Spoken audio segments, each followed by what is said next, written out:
Seorang polisi tertangkap kamera sedang ditembak oleh seorang bocah perempuan. Momen itu terabadikan dalam sebuah video yang kemudian dibagikan dan viral di media sosial. Dalam video yang diunggah oleh akun Instagram @indoviral8 tersebut, terlihat seorang anak berbaju biru membawa setangkai bunga. Ia mulanya menyembunyikan bunganya di belakang punggung yang hendak diberikan kepada seorang polisi berkacamata.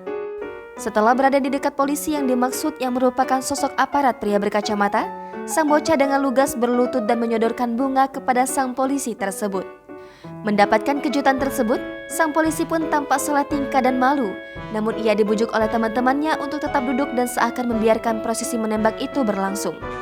Sayangnya, ia tidak menerima bunga tersebut. Setelah selesai, teman-teman sang polisi pun lantas tertawa, sementara si bocah langsung lari sambil malu-malu bahagia meskipun bunganya tidak diterima. Kejadian sweet sekaligus kocak itu pun sukses menarik perhatian netizen.